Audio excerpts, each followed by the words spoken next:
derby, hein? Derby na cabeça. Hoje tem Palmeiras e Corinthians. O Casão, vou com você. Quem tem mais a perder nesse jogo? Cara, assim, é um jogo muito equilibrado. Eu acho o time do Corinthians melhor nesse momento. O time titular do Corinthians é o mesmo do ano passado.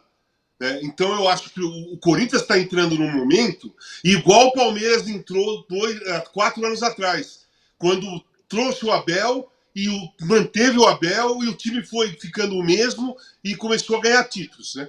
Eu acho que o Corinthians, nesse momento, por ter o mesmo time do ano passado e o Palmeiras começou a fazer uma renovação, o mesmo treinador, o time titular do Corinthians, ele está na frente do Palmeiras e a tabela mostra isso.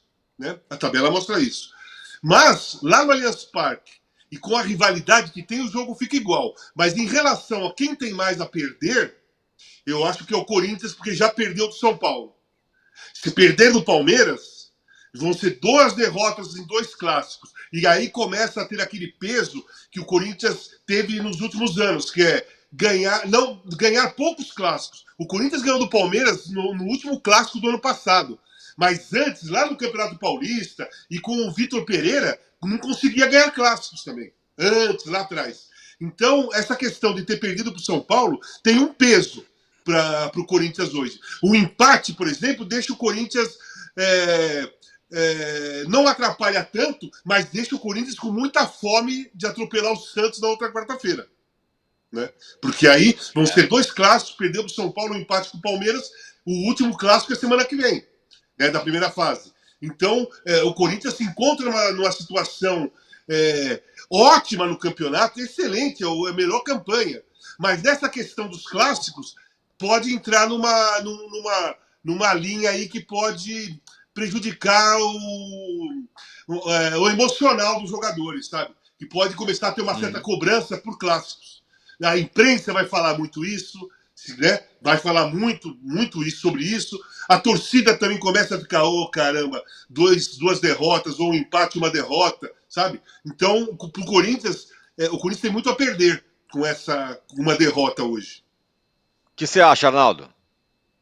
Interessante, né? Eu concordo com esse lado, mas aí o lado do Palmeiras como mandante e sem ter feito uma boa exibição diante do seu torcedor esse ano ainda, só jogou bem em Campinas sem torcida do Palmeiras, e ainda aquela frustração do ano passado, inclusive com as derrotas para Botafogo e Fluminense no Allianz Parque, eu acho que o Palmeiras tem mais a perder.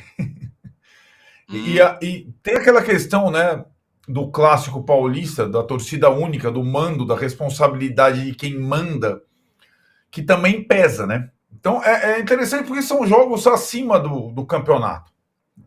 E eu também concordo que o atual estágio do time do Corinthians, mesmo desfalcado de alguns de seus principais jogadores, o Garro, o Bidon também, que fazem falta os dois, né?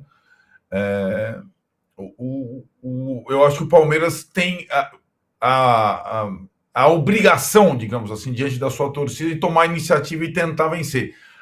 Vamos dizer que o clássico empate, eu acho pior para o Palmeiras que para o Corinthians, até porque o Corinthians tem uma campanha melhor no campeonato, continuaria à frente aí na briga pela melhor classificação geral.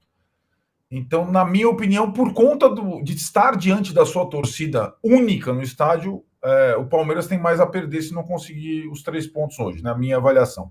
Mas é uma boa discussão. É uma boa discussão. Derby hoje às 8 da noite, 8h30, né? 8 da noite, 8 da noite, no Allianz Parque. Ô, Casão, lembra que a gente conversou outro dia sobre o negócio da camisa 10, estava no contrato do Memphis que ele tinha que usar 10 e tal. Bom, ele vai usar 10. E aí agora a 8 vai para o Garro. Ele perdeu a 10 para o Memphis. O Corinthians anunciou ontem que o Rodrigo Garro passará a usar a camisa 8. Assim vai cumprir a cláusula do contrato do Memphis, que passa a ser o novo camisa 10 do time do Corinthians. Tudo bem? Você acha que tem jogador que liga para isso, tem jogador que não liga? Como que funciona? E os jogadores ligam para isso. Senão o Neymar não ligaria e fala assim, quero a 10 do Pelé. Você ligava? Então, não. Para mim, tudo bem. Joguei lá na Itália, joguei com 9, 8 e 11. Joguei uma vez com a 5 no Torino, que eu fui o líbero numa partida. Para mim, tanto faz. O número para mim não importa. Importava é a função. Eu era muito. Eu tinha esses dois lados, não obedecia tanto à tática, mas também era muito fiel à tática que eu acreditava. Eu acho o seguinte: era tão simples isso, cara. Era tão simples solucionar esse problema. Era só dar 8 do Sócrates, do Renato Augusto, para o Memphis. Não mexeria na 10 do Garro, que é canhoto. Teoricamente, o Basílio também. Basílio, Renato Augusto, o Sócrates, né? A 10, normalmente, é um canhoto. A 10 foi o Rivelino, foi o Neto. Teve o Zenon, que era destro, mas era um puta de um craque do cacete, né? Que um dos maiores batedores de faltas, um dos caras mais inteligentes para jogar futebol, que eu joguei junto. Então era muito simples. Faria uma festividade com o Basílio, o Renato Augusto está no Fluminense, mas lembrança do Sócrates, e daria 8 pro Memphis. Mas está no contrato. Está no contrato, cara. Você já viu, você já pensou isso? Você ser contratado, você, só vou se eu tiver número 10. Se não me der a 10, eu não vou assinar. Mesmo ganhando 3. Eles vão pagar 3 milhões por mês para você, você vai jogar K8. Não quero, porque eu quero a 10. Mas não existe, cara. Isso aí não existe. Não existe. Loucura. E tem, só uma coisinha rápida sobre o jogo. Eu concordo com o Arnaldo, até mudei minha ideia. Eu acho que é 50-50, só tem a perder.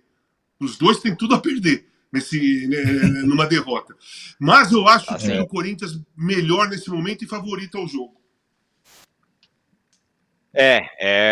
Cara, vai ser um jogaço, hein? Tô pensando aqui. Tem outra polêmica fora de campo. Além da camisa 10 pro Memphis, o Memphis foi condenado. A TV francesa RMS Sport divulgou que o Memphis foi condenado a 4 meses de prisão pelo Tribunal Penal de Mônaco por dirigir bêbado. Apesar da condenação, ele não vai ser preso, só passa a ter que cumprir pena se cometer um novo crime.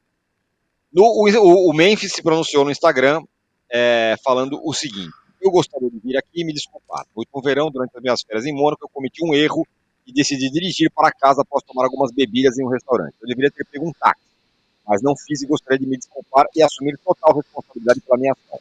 2024 foi um ano de lições e eu com certeza aprenderei com essa. 2025 nós faremos melhor. Aí, se desculpou o Memphis, uma outra fora de campo. Tem uma questão, né, Arnaldo? O Memphis ainda dentro de campo em 2025, claro, estamos apenas em fevereiro, mas ele não termina tão bem como terminou 2024, né? Normal. Acho que é um início, o jogador tem mais de 30 anos, tal. Demorou um pouco também para ele o ano passado, pós-Eurocopa, pós esse caso, esse incidente, entrar em forma. Ele terminou muito bem. E o Garro, nós estamos falando dos dois, né? Talvez só tenham sido os dois principais jogadores do time ano passado. O Garro ainda não jogou. Também teve o acidente na Argentina, a contusão que a gente não sabia que ele tinha. Aquilo tira um pouco da força do Corinthians, né? Que terminou ano passado voando, mas por enquanto, em termos de resultado, o time só perdeu um jogo com o São Paulo. Então, os demais têm conseguido. Por exemplo, eu vejo o Thales muito bem nesse início de ano. Alguns estão suprindo essas ausências dos dois, independentemente da discussão camisa 8 ou camisa 10. Mas são jogadores que se completam e tal. Aliás, é uma dúvida que eu tenho para esta noite. Com a ausência do Garro, o Memphis ainda fora de forma, a questão do Coronado também de ser um jogador que tem uma dificuldade física, embora seja muito hábil. Se o Thales não seria uma opção interessante para começar o jogo contra o Palmeiras. Aí é uma situação para o Ramon Dias definir. Mas quem voltou muito bem das férias, fisicamente e tecnicamente, foi o Thales, que foi reserva de luxo no passado. É verdade, é uma questão, é uma boa questão essa. E no Palmeiras, o Casão, quem vai para campo é o Facundo Torres. Meio quase que um patinho feio, que é uma sacanagem, né? Porque o jogador foi contratado. Mas como o Palmeiras tinha mirado no Andreas Pereira, no não sei a quem, no Claudinho, chega o Facundo, todo mundo acha que é mais ou menos. E lembrando que foi esse cara, o Facundo, que ganhou do Corinthians lá em 2021, na Sul-Americana, quando ele jogava pelo Peñarol. E ele é uma das esperanças aí do Palmeiras, que ainda não tem o seu medalhão, o seu jogador super valorizado e tal, mas vai com o que tem aí. Não, primeiro é o seguinte, o Facundo, a chegada do Facundo não interferiu na não vinda de um Andréas Pereira. Não tem nada a ver. São posições diferentes. O Palmeiras não conseguiu o Andréas Pereira porque não conseguiu. Mas não é porque, não conseguiu o Andréas Pereira, eu vou trazer o Facundo. Não, tem nada a ver. São duas posições diferentes. O cara foi contratado, é bom jogador, é um cara que pode ser importante pro Abel nesse leque ofensivo que ele tem. O Palmeiras precisa, na minha visão, um cara de peso. Um cara realmente. O que eles não fizeram nos últimos 4 anos, ele precisa agora. Precisa ter um cara. Assim, se falou no Vitor Roque. O Vitor Roque seria espetacular, um centroavante jovem, explosivo, saiu bem daqui, foi sacaneado no Barcelona. Enfim, um jogador desse tipo. Mas a chegada do Facundo não interfere na não vinda do Andréas Pereira. Perfeito. Arnaldo, não foi uma troca, não foi uma substituição, sim, não claro, foi assim, claro. Vou trazer esse porque eu não consegui aquele. Não foi. Perfeito, tem razão. É que recai sobre ele como se ele fosse culpado, porque os caras não foram contratados, né? Arnaldo, eu daqui a pouco vou pedir palpite para você sobre o derby, que acontece hoje às 8 no Allianz Parque, mas queria que você falasse o seguinte, a chave de cada um para ganhar o jogo, ou para se dar bem nesse clássico, para o Palmeiras e para o Corinthians. Vou só dar um detalhe. O Corinthians utilizou contra o São Paulo uma estratégia de não agredir, e acho que isso foi bom para o São Paulo. Não sei como é que o Corinthians vai se comportar agora contra o Palmeiras. É que a única coisa em comum é que o Corinthians é visitante de novo, né? Mas o time do São Paulo é muito diferente do time do Palmeiras, né? O time do São Paulo é um time mais cadenciado, mais veterano, menos agudo. E que o Corinthians deixou jogar, sobretudo no centro do campo, né? Com o Oscar, Lucas e Luciano e tal. Eu acho que é um jogo para o Corinthians, que é o visitante, protelar o jogo. Trabalhar a ansiedade que o Palmeiras tem, a necessidade de vitória, trabalhar com os nervos é fundamental. E acho que, por isso que eu falei do Thales, um jogador mais leve, mais rápido para contra-ataque seria interessante. O Palmeiras, por sua vez, Tironi, a gente tem menos ideia, porque a primeira vez que o time titular se juntou foi contra o Guarani, em tese titular, né? E ele utilizou uma formação no primeiro tempo, com 4 jogadores canhotos na frente, sem centroavante fixo, e outra no segundo tempo com uma linha de 3. Acho que para o Palmeiras, para o tipo de adversário que é o Corinthians, a linha de 3 funcionaria bem, para uma sobra em relação à dupla de ataque Memphis, provavelmente, e Yuri.